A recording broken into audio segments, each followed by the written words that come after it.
Good afternoon, everyone. Yes, it's the last session, and I know there are flights to catch. There's tea outside, but this is an important one. This is probably one of sessions because we've heard a lot about WASH, we've heard a lot about climate over the last 2 days. And we're living in a digital world. We're living in a digital world where I think technology has pervaded every aspect of our lives. Traditional sectors such as manufacturing, agriculture, medicine, they all include and are now working with technology. The future of work's changing. AI, robotics has sort of taken away a lot of the low-level tasks, which means that the kind of skills and the kind of talent that the workforce needs is more aligned to technology, right? More sort of better developed through a STEM education. Why South Asia? Well, it's one of the most populous regions. We have, of course, a young population, 28 being the median age. We can't neglect this region and not have science sort of inbuilt into the country's education system, all of the countries in the region. Yes, India does have 32% of its graduates in the science field, but the question again is the degree really translating into science education, or is that developing a scientific temperament in the youngsters? Is the education doing what it's supposed to do to develop science talent? There is, of course, also this problem of inclusion, right? Who really takes up science courses? There's enough research to show that people who take science, there's a direct correlation with economic advancement, and the reverse is also true. Students from affluent families are more likely to take science than people from the lower economic strata of society. How can we bridge that? Then there's a problem of gender. Fewer women take up science as compared to men. While India still records a great statistic, we have about 43% of our graduates being women. Ironically, the workforce participation is 14%. Most women also tend to veer towards life sciences. So there's a skew there as well. And I think the other problem is really about the science or the STEM education system in all these countries, is it driving innovation?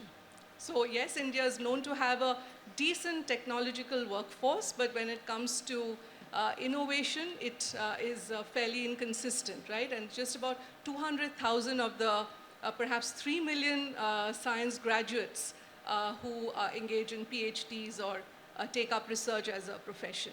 There's a large outbound mobility because there are just a few institutions that cater to really developing strong talent.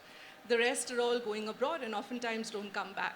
So there's several of these challenges, and we've got a great panel here that's going to be shedding light on all these, touching upon the problems, ideating solutions, and speaking from experience, because all of them really have interventions or support interventions that are addressing some of these problems. So stay engaged. I'm sure this is going to be a really engaging discussion.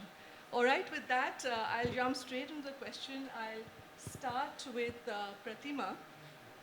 Pratima, what do you think? What are the challenges that deter youngsters from actually taking up science education? And even if they do, how can you translate that into a science or a STEM resource? Thank you, Monisha, and thank you, AVPN, for setting up this panel. Good afternoon to everyone. Going to your question, Monisha, I think the list of challenges is endless, and even prior to COVID, right? It was a lot to do with rote classroom learning that we had, and all of us have gone through that phase. Pressures from parents to pick up jobs as quickly as possible to support the economic status of families. No role models at home, right? First generation learners specifically will not have any role models. And then when you have role models, they are uncles and aunts who have picked up jobs which are government, and so then there is no career counseling as such that comes in. So all the traditional problems. And then comes COVID, and then you are going online. There is no access to devices. There is the challenge of no content being available that is digitized. And worst of all, you don't get any experiential learning. And now I'm speaking from a parent's perspective. My daughter was there during COVID when she was at home. She's wanting to learn science, but there's no exposure to laboratory experiments. And that's something that we were talking about yesterday. So the challenges are endless when it comes to youngsters. And then let's specifically look at women and girls. You have the formal and informal social pressures any which ways. Add that to the list of what I've all mentioned, and the challenges come in. While that is about the youngsters, these are the kids or the students who are in the school ecosystem. How does it appear on the other side where it comes to the teachers? They have grown up in a generation where digital training was not there, and then you are suddenly pushing them into it because the circumstances came up. How do you upskill them? How do you bring them to the place where they are? And I'm speaking about all these challenges because these are things that we've experienced. And in a little way that we could, Lenovo's looked at seeing how we can build that. So, because you talked about experience, because you said that we all have experience to share, I think when we looked at our CSR and philanthropy strategy around STEM education, that's what we tried to bring in. Address some of these challenges in whatever small steps we can, and I'll talk about it later as you move through the other speakers. Thank you. Thanks, Pratima. So clearly, I think experiential learning, that's one of the core. I think she touched upon the teacher resource pool. So do teachers need a different way? So we've heard about inquiry-driven learning. Is that really something that's getting implemented? Those are perhaps some of the key challenges that we have. And I'll probably go to Rima. Rima, we've spoken about the inclusion, right?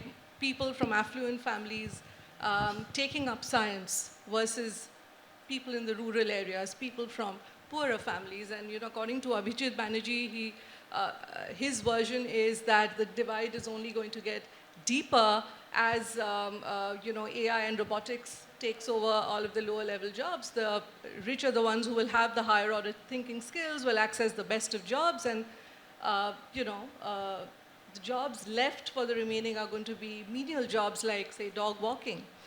How do we is there a thought around how we can help address this problem? Is there a way in which we can make science education inclusive for all and make it aspirational for people who normally wouldn't access science? So I'd break that question into two. Right? One is the opportunity set itself that's available. And the other would be the gap that exists in this, right? So if you step back and look at it, that I think India has the gross enrollment ratio for that 18 to 23 is around 27%, versus if you were to take beyond 10 standard or 11 standard, then I think the number shoots up to 65, 66%. It's a 40% that you are referring to, right, who are not really doing the menial jobs, but who could perhaps do this. Right? From the opportunity side, while we do talk about robotics and there's a lot of automation that would take place, we also need to realize the fact that is also going to need a lot of technology,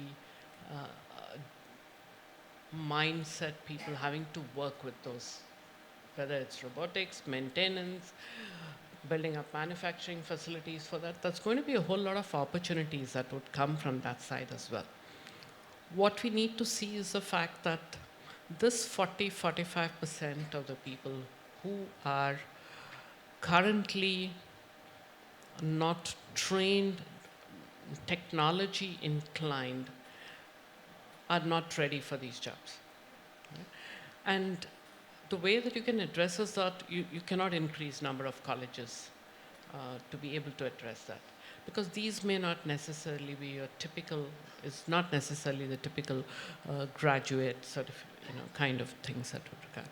The need for a combination of digital plus hybrid learning, which you can reach out to this 40-odd% people, make them more relevant for the jobs that are likely to come up or the future of jobs that is available. That's a gap that we need to address. And we as an organization at Ankur Capital, we are focused on that. How do you enable that population and see that you make them ready for the jobs that would be available for that, right? For us, this cannot be addressed, like I said, by having colleges. So you would need to have digital learning. You would need to have it in some ways connected to the academics, but it's not fully the college education. And you would have something which is of a hybrid, which on one side connects to the employment opportunity, and on the other side connects to the aspiration level of these folks as well as to what kind of jobs they would want to do. Right? And that's the part that we are focused on, and we see that as an opportunity. So I think what Rima is saying is that it's not just the formal education that's going to sort of help develop and nurture science talent. It's going to be all of the other forms of education, such as online and maybe vocational, and that ecosystem has to thrive to really be able to build scientific talent. Excellent. So just in this context, maybe Anita, I'll go to you. You know, the NEP 2020 for India, right, is talking about a lot of the ingredients that go towards building scientific talent, right? So it's talking about inclusion of 21st century skills, critical thinking, curiosity, learning to learn. All of those are absolutely essential. It's talking about introduction of coding in grade 6. Do you think the policy, what do you see as some of the challenges of implementing this policy, right? It's saying a lot of good things. Do you foresee challenges? Do you see challenges? And do you see ways in which this can be well implemented? Yeah, thanks, Anisha, for that. As you rightly pointed out, I think the NEP has been rightly regarded as the very necessary step in at least a policy framework perspective. It has gotten a lot of new things, whether it is change in the content, pedagogy, the kind of skills which are required. I think nobody will fault what is said there as needed changes. The gap, as you said, remains in how does that translate into implementation.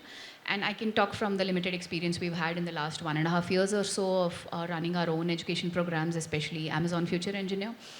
I think it starts, and there are various levels to the issues, and many of which actually Pratima very nicely summarized. Starting with, say, the infrastructure gaps itself, right? Like, yes, NEP says from 6th you should start coding.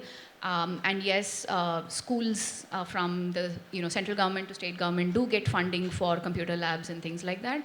But what is the state of infrastructure? Even the latest kind of data still points to only about 9 to 15% of government schools, especially state government schools, having access to working computers where kids can actually use to code. So starts from just infrastructure. And interestingly, many state governments do point out to us that they have the funding to procure, and we don't necessarily need corporates to fill that gap, but we have variations across states on that.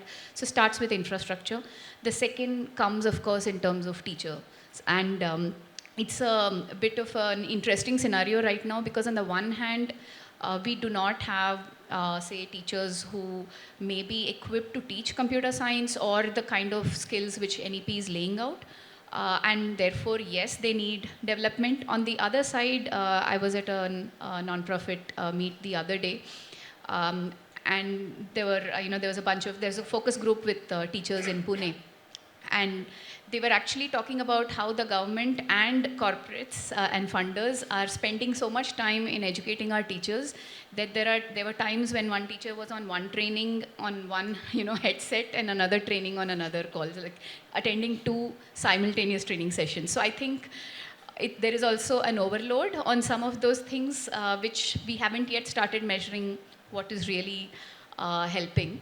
The third piece, which I think is important also, is you've said what is the translation from policy to implementation. How are you actually operationalizing it, right?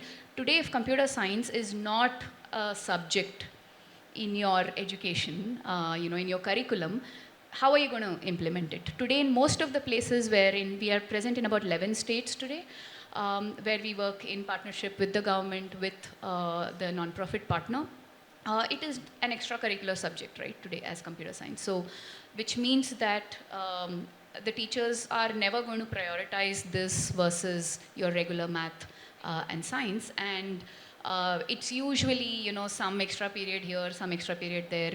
Nobody wants to stay back after school and things like that. So I think operationalization first is to find time in your calendar and in your school curriculum to make it happen. So a lot of those things are absolutely right at the policy and the hypothetical level. I think we are seeing day to day, there are quite a few of these challenges which we are trying to address. Yeah, so policy is one thing, and there's clearly a long journey ahead in being able to implement all of that. I want to go to Bruce. You work with a few countries, and what are your thoughts on the role of public-private partnerships in order to drive scale in perhaps developing science talent? You can talk about global and then maybe the region if you'd like to. Thank you very much. I think public-private collaboration is very important in this area. It's something that's near and dear to my heart. I've been very fortunate to pursue that for most of my career. But I would add one other dimension, especially given the conference that we're at today. I think it's not only about public-private collaboration, I think it's about public-private philanthropic collaboration. And it's the collaboration that's really important. Every single one of these sides of the triangle has its own very specific role. So if you think about public, that's reach. If you want to reach rural areas, government is best placed to do that, but can't do it alone. Policy and regulation, government of course holds the keys for that, but these policies need to be informed by real-life examples through collaboration with the private sector, with philanthropies, and then budgets, of course. So I think that's self-explanatory, education budgets. If you think about the private sector really, I think the main role the private sector has is to make that translation from academic inclusion to real-life implementation. I believe it's in Pakistan where 70% of all medical students are female, but only 23% of all registered doctors are female. And of course, there are multiple reasons for that. They can be socioeconomic, cultural, etc. But it's really the private sector that's at the forefront of this. And then the philanthropic portion, I think, or the philanthropic element, is very much about de-risking. And I think that's where philanthropies have a sweet spot. It's philanthropies that are built to de-risk innovative approaches. It's philanthropies that have the ability to think through pioneering models. But again, these models on their own don't solve the issues that we're talking about. So I think it's really the collaboration of these three entities that holds the key to unlock inclusion, to find solutions to the problems that we're actually talking about here today on this panel. Super, so absolutely. I think we've been hearing Samaj Sarkar Bazaar, and this is exactly what he's been saying. So it's the society, the government, and the private entities that have to come together to really be able to drive scale, ideate solutions, bring in innovation into the problems which are really, really deep in the region. So thank you. And you said something very interesting, which is about Pakistan and 70% enrollments, but just 23% actually being doctors. And we see similar trends in other countries as well in the region. In India, again, 43% of I think science graduates are women, which is perhaps one of the highest globally. But again, just 14% of our women participate in the workforce. What are your thoughts? And I sort of leave this open, maybe all of you can sort of add a little bit to what does it take and what's going to really be able to bring gender equality or, I would say equitable opportunity for girls in this space.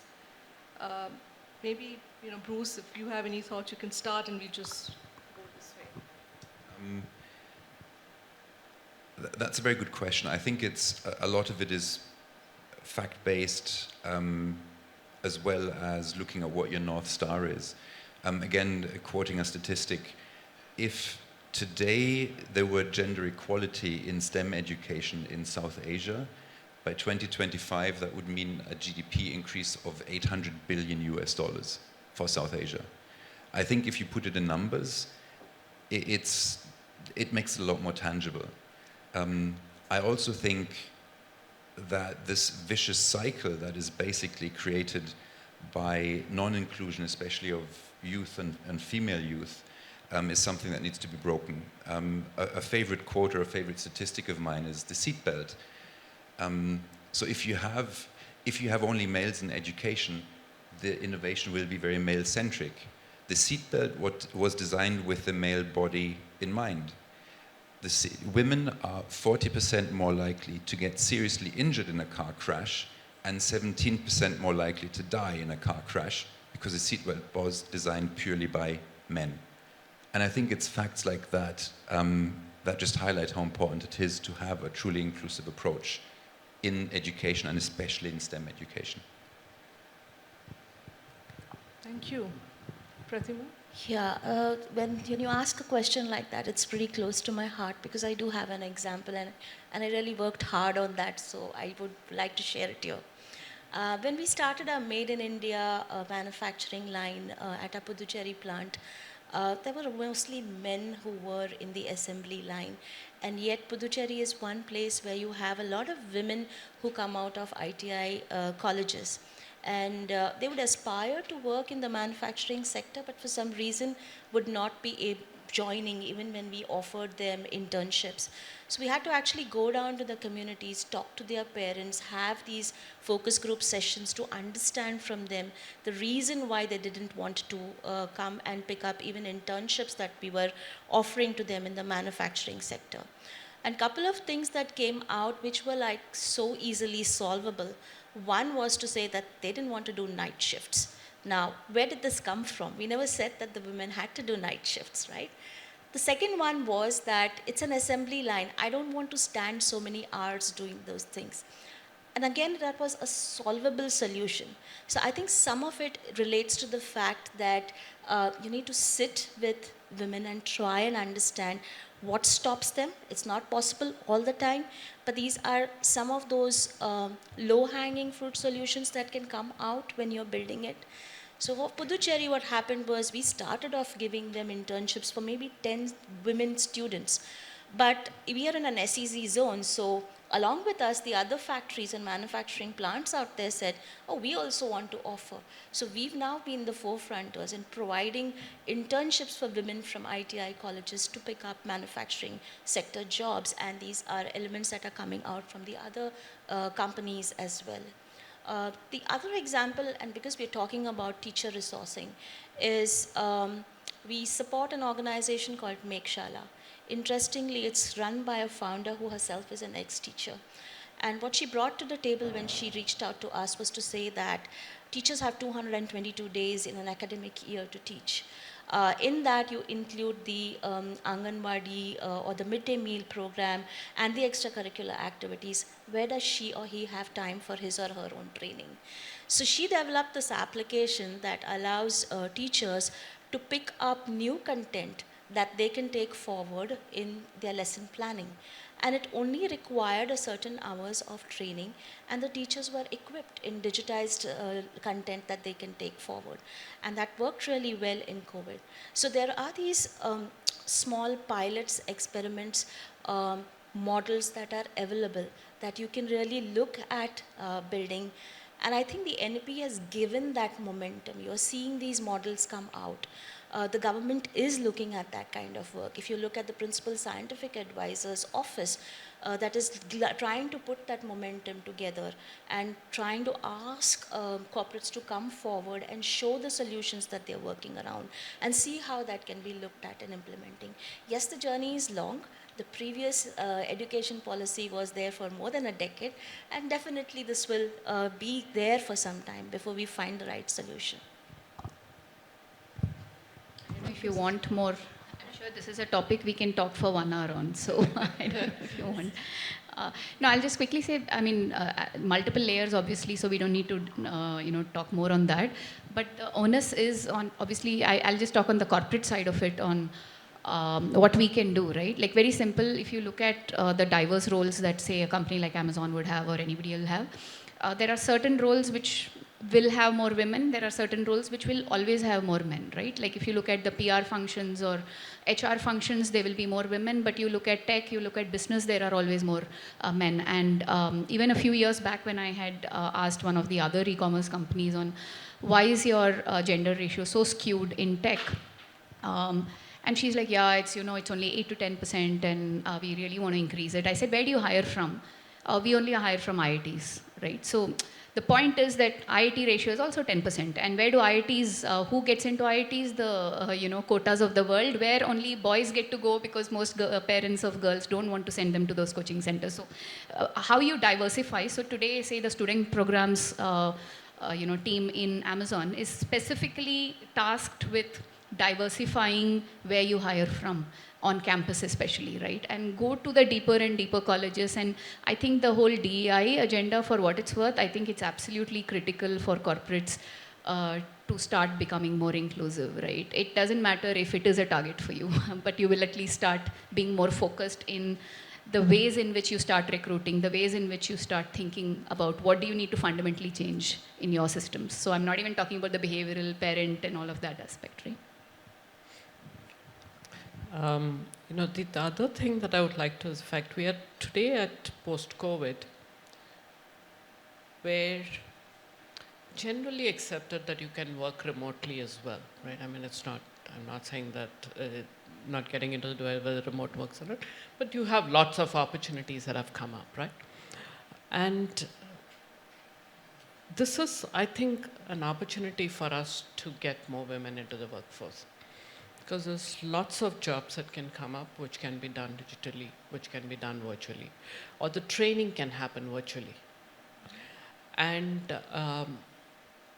the part that, because one of our companies which offers this courses in digital marketing and creative courses for non-tech people, we've had quite a few women from those courses. There was a lady, some Subhashri or something else that I remember, in fact, came from a commerce background. And if typically wouldn't have got a job for more than $1 lakh or were to get into one of these accounting functions. But post doing the digital course, got some 6 or 7 lakh rupee job in one of the things. Similarly, there have been a lot of other cases that has opened up. So I think that we should, one is the past, but looking at what's the future, what's the kind of jobs that are likely to come up, and can we specifically train, whether it's policies, whether it is just the training programs, the businesses focusing on training, can we look at getting more women into jobs that are very job focused and getting them those skills just to get that. I think if we start doing that, I think that shift could possibly happen as well. Just a thought on that as well. I completely agree with what you said. I think also an additional analysis of analyzing how exclusion is built into the system. Schmidt Futures just launched a project where we're identifying, it's in the US, we're working with the US education system and the government, but it translates one for one into other countries. Basically, STEM education, most jobs in STEM require a degree in STEM, which not everyone has, especially very often the female population doesn't have, and X years work experience. So a mid-career change, for instance, is very, very difficult, but almost every single job in STEM has some repetitive menial task to it. So what we're doing at the moment is analyzing these job descriptions and seeing if we can siphon off these repetitive tasks and combine them into a role, so that if someone who's got, let's say, basic STEM training can start with that role, take on these more menial, repetitive tasks, and then learn on the job, rather than having the impossibility of being challenged by, you need 10 years experience in AI, which, quite frankly, mid-career nobody has. So it really is a case of analyzing all the areas of all the barriers that exist, and then trying to creatively think through how can you remove these barriers, what can you do through very simple steps to open up opportunities for people who otherwise may have been excluded. That sounds excellent. I think, akin to, I think internships, apprenticeships that probably need to flourish in our system as well, because in our country, I think apprenticeship is largely in the manufacturing sector. I think it needs to open up and allow, I think, this excellent example of get people to do some job, some work, and then build all of the skills needed to take on the higher level jobs. I think an excellent way of learning, right? So education is really not about just formal education. It's not necessarily just about sort of saying that, you need to go and acquire a degree, but it's various forms of learning. I think that came out really well. I really want to touch upon, the work that you all are doing specifically, and maybe I can start with Anita. The work that Amazon does, what would you say have been some of the really successful experiments and interventions that you've undertaken that you see has a potential to really scale up and change a lot of the things that exist in today's education system? You spoke about the Future Engineer program, that and any other. Sure. So Amazon Future Engineer program, the vision really is to make computer science equitable for all young people. And it's a program, it's a childhood to career kind of program. So it starts with even grade 3, grade 5, all the way up to transitioning to a career. And our mental model on it is really like a pyramid model, right? Like you have at the bottom just to build curiosity, exploratory activities, and which is not grade as specific as much as somebody who's never had exposure to computer science, even if they are, say, in 11th grade in a government school system, can still do 1 hour of a virtual robotics challenge or an hour of code or something facilitated, something extremely simple, which builds their curiosity to say, okay, I want to learn more. And the purpose of Amazon Future Engineer is not to build like a generation of engineers, right? When we say future engineer, it's really to build the critical thinking, problem solve, the typical 21st century skills, which we believe are essential for any job, which is already happening. In fact, one of the things which I think we were touching upon a few days ago was really the opposite of it, right? Like we are already getting challenged on saying, oh, but do we really need coding skills with ChatGPT, etc.? It's anyway going to be dead, and nobody needs to learn to code anymore. So obviously, it's a hotly debated kind of piece, but we do know that without like coding has become as fundamental as any other, English or whatever basic skills. So explore is our bottom bucket, and then there is learn, which is really deeper learning, where we have 40 plus hours of curriculum. Code.org is our global partner. We've also invested in some India first, mobile first, curriculum and platforms, which is more suited to, obviously 85% of people still want to work on their mobiles. They don't have access to a computer, and coding is not that amenable to a mobile, but we've looked at some low-cost solutions with Navgurukul, with PyJam Foundation, which are really working for us. And then at the end, we are looking at how do we, where we can focus, we want to focus on girls, right, to build the inclusion aspect. So overall, it's focused on underserved, underprivileged young people, but where we can target women, we do. And with our scholarships, which is a 4-year scholarship for women who want to pursue a career in technology, we've launched the AFE scholarship. So last year we gave 200. This year we're just closing the applications for 500 women.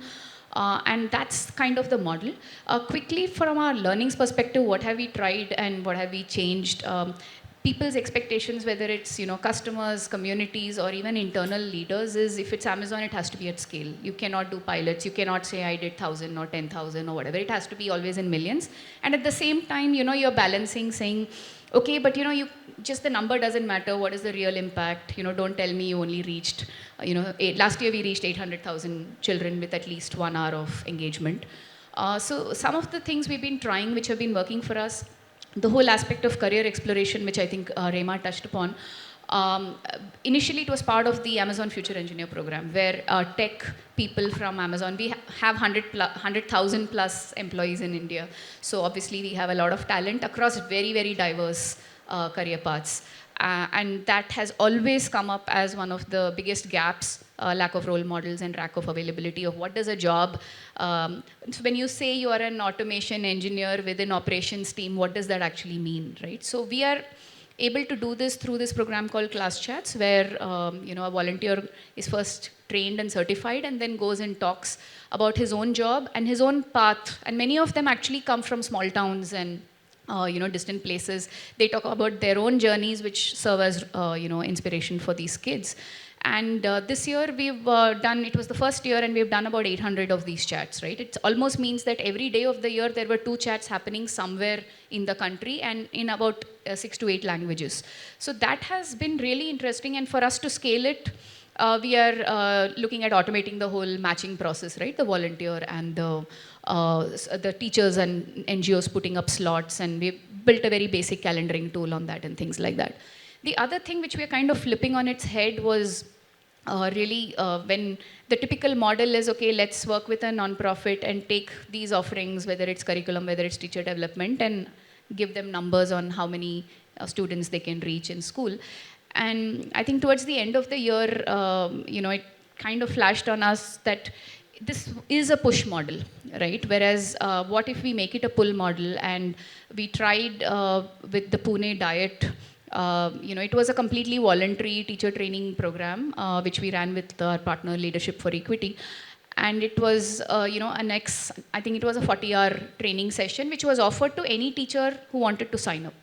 The response was overwhelming, and quite a few, like about 275 out of the 500 actually ended up finishing the course. All of these were non-computer science teachers, right? Like Marathi teachers and English teachers, and they had the most amazing time learning, block-based coding, which they have integrated now into their own subjects. Like they're teaching photosynthesis through block-based coding. Like they created so many projects and things like that. So one of the things we are relooking really is maybe not going after certain numbers, but saying, here is the product.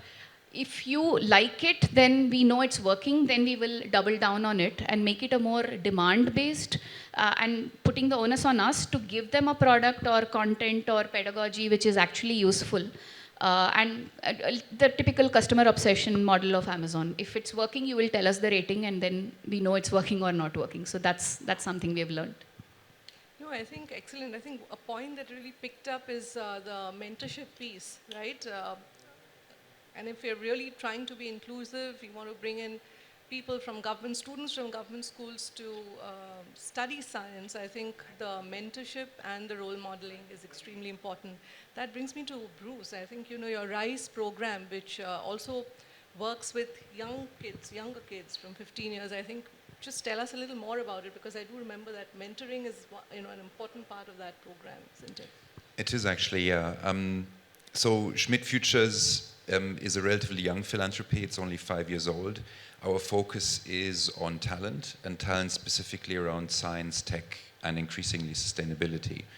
As an organization, we run about 50 programs, 50 initiatives, and one of them is the RISE program, where every year, we now just announced our second cohort, every year we identify 100 exceptional youth between the age of 15 to 17 who've already had an impact, an outsized impact on their community, who've created a startup, etc. And we bring them together in their respective cohort and have a lifelong commitment to them. Lifelong commitment meaning that we create a community for them, that we connect them into the broader Schmidt Futures network, but also that we partially or fully fund their education.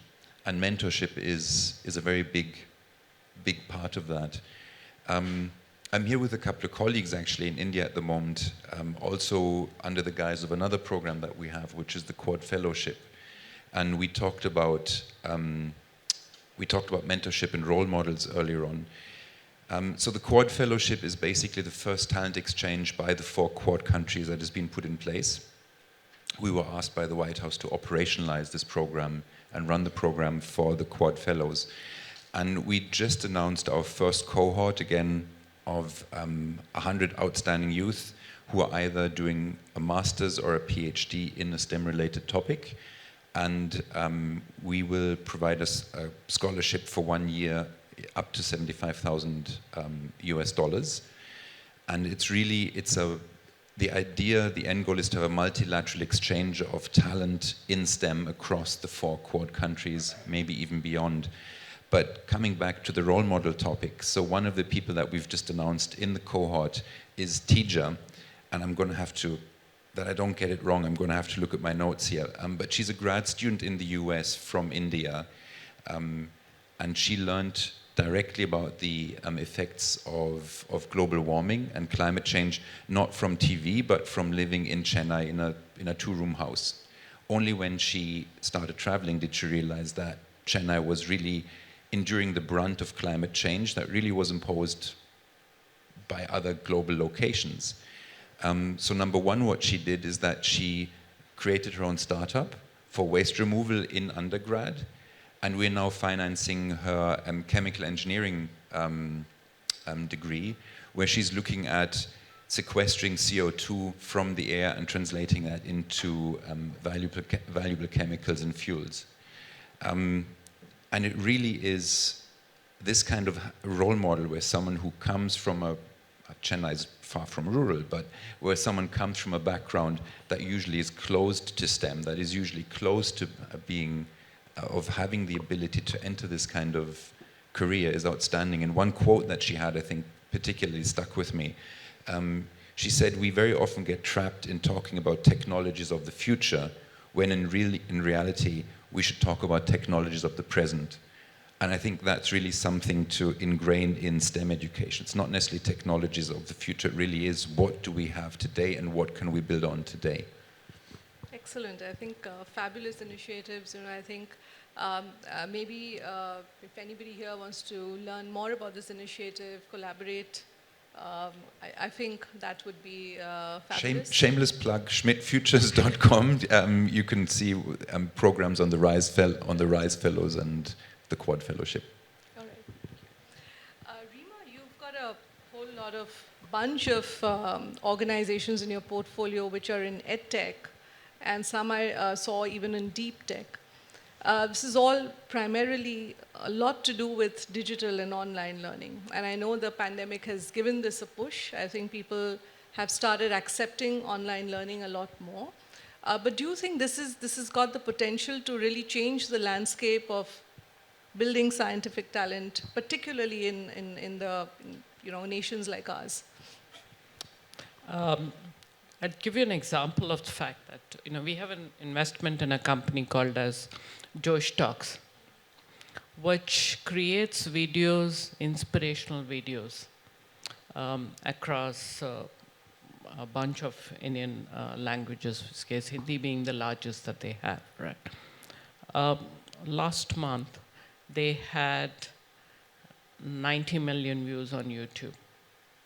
And these are basically videos that they have of folks who have achieved something in their life, and where the students can relate to them because most of them would come from the geography that they are present in.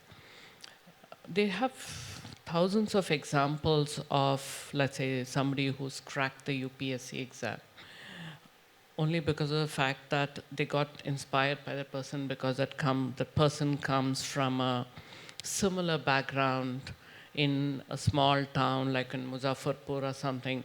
They would not even have known of their existence, but a video like this gets them to inspire. Right? And it also has a whole lot of other career options that they're getting exposed to through these thousands of videos that get generated. All this is because of the fact you now have One is digital penetration, also the fact that the power of the phone keeps on increasing, so people can actually watch videos, they can interact with it, so you can deliver much more through that, right? And so that's opening up a huge opportunity to connect with the segment of the population whom we count as our biggest asset, that we have the largest working age group in the world. But they were living in an island, in an isolated environment versus this, right? So I think this whole digital penetration has helped connect with them to offer that career opportunities. And we're also seeing as a fact that they are now getting inspired to move to different. So last week I was I was actually vacationing, and I was talking to a few folks who were working there. And they said it was a fact, before this, almost 90% of the students in their locality would all want only and this was a smaller town, which is something, and they felt that almost 90% of them would want to get to a government job. Why not 100%? Because there were some who would get into an IIT quota and all that, but there was a large population which still want to get a government job. And they would keep trying 6 times, 8 times, 10 times, till they are age barred, they'll keep trying till they get to that job. What they said was a fact, over the last few years, they're seeing as a fact that people now want to get into, and this is the next generation, you're not talking of the folks who've already got into the BPO sector and all, the next segment. They want to get into content creation. Right? We want to create our own video. We want to put that up. And whether what they do and how they succeed is a different question, whether they'll make that a career of it. But you're now opening up this whole new area. Right? And I think that while I do hear what you said about the fact that we've got to think of the technology for the present, but I think we need to open up their minds to make them agile for the changes that's happening in technology. You may be equipped to do something for the present and have an opportunity, but the technology is changing. Opportunities are also changing, because what was an opportunity yesterday may not be available today. A new one may open. You should be able to move towards that. That mindset has to come in, and as long as we create those channels to do that, I think that's what we look for as well. And that's where I think the online training sector has a huge role to play, because they can be more agile than a large academic institution, right? And so it's not to say that the academic institutions are not required. Yes, they're required for certain things. But then there's also huge, where the future of the way in which work will be done, work will be delivered, work opportunities will arise, requires a certain skill set. And maybe you will need to have a bridge of both of that opportunities. And that's where online training companies may have a lot to do and to be able to deliver that. And that's where our focus is, to see that you have this large working age group, not only in India but worldwide. How do you make them agile and be adaptable? Yeah. Absolutely. I think that's, innovation and learning. I think EdTech has been the buzzword for the several years now. But it's really heartwarming to see these experiments. So I think fabulous, example of Josh Talks. Sure. Sorry, just wanted to begin with the fact that on the STEM thing as well, because one of the questions that you had asked earlier was on, just the scientific temperament in India and the women in science as well.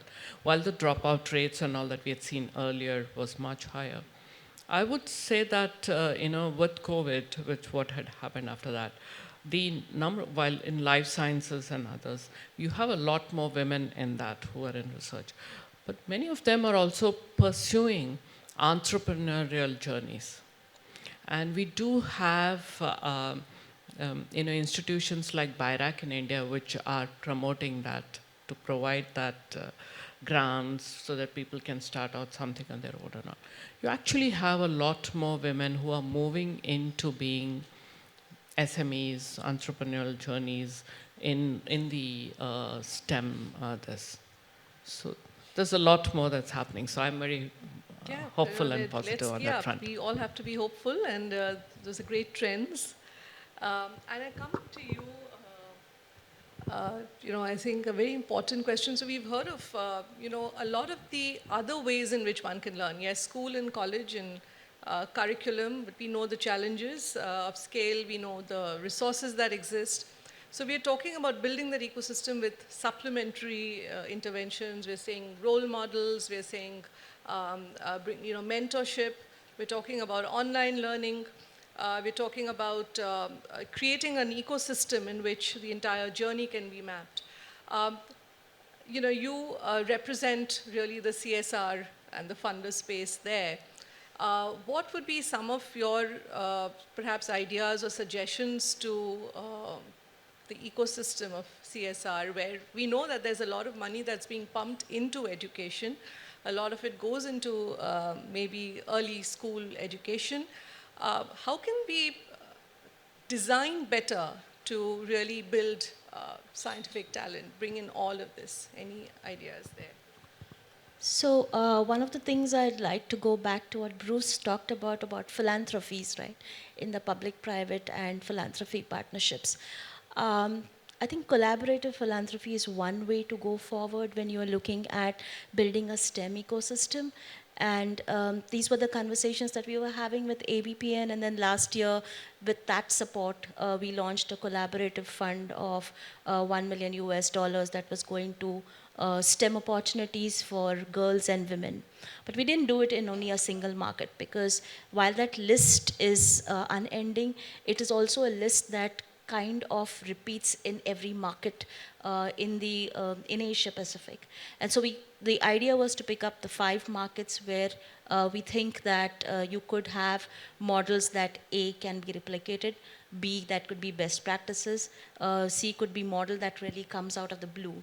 And so we partnered with Micron Fund, Chevron, XTM Markets, and BHP, with AVPN being the grant manager, in taking forward that $1 million in 5 markets, which is Japan, Singapore, Malaysia, India.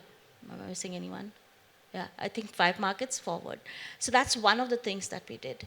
The other piece, I think, is what we already spoke about, not just creating the education piece as well. The experiential learning needs to come in. So we try and do that through our curiosity programs that we do with Agastya, what we did with our manufacturing sector, bring in the experiential learning for ITI colleges.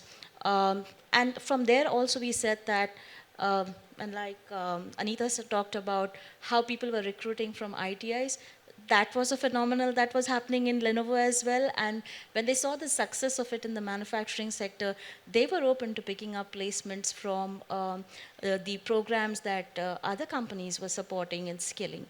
But while all of this is happening, I think one other piece that we probably need to look at, and I'm so happy to hear about the Quad Fellowship program, is the brain drain that we are having, where students actually end up picking up key programs and masters and PhDs and don't find projects in India. Because you don't find projects in India, these students end up going abroad. Then they see the things that are there abroad and want to come back to India, and they don't enjoy it, and then they end up staying there. What are we going to do about that piece of those students that are going to be there? The learning journeys we are being able to manage from the ground level up to high school graduation. But the post-graduation level is where I think we would end up seeing the challenges. I don't have an answer for it now, but it's a thought for each one of us to think about. The upward journey, the pinnacle position, is something that we may also want to think about, and probably the time is now for us to even try and think about that, to say, can we have companies looking at projects that they can offer to students who are doing masters and PhDs. Think of the scenario that you've had students in 2-3 years last year who have had absolutely no lab experience. They don't know how a pipette works. They don't know how a slide works. They don't know how a microscope works. So how and what can we do? Are there areas where we can create immersive visits to labs? Can we give them projects that they can work on to help build their undergraduation skills? So these are some of the things I think, while we've talked about the good things, also something for us to take back and think about. I'm sure there are solutions. I don't have them right now, but if we can come together and look at that is also an element for us to think about. Absolutely. Thank you very much. I think very, very insightful. We've run out of time. It's been a great discussion. I think a lot of it came out in terms of, very strongly collaboration is important, public, private, philanthropy, all three hand in hand. We have to experiment. A lot of small things, small suggestions. It's about building an ecosystem, so it's not necessarily about investing in school and college education. Don't neglect the postgraduates and the community that can be the scientific community and the innovators in the country. And online learning as a really strong tool that can be leveraged to really build talent. I'll just take, if anybody has questions, we can spend a few minutes, a couple of minutes addressing those. Any questions?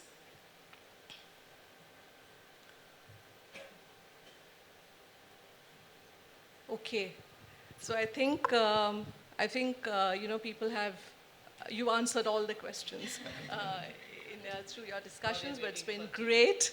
That could be the other reason, but I prefer to think it's the first one.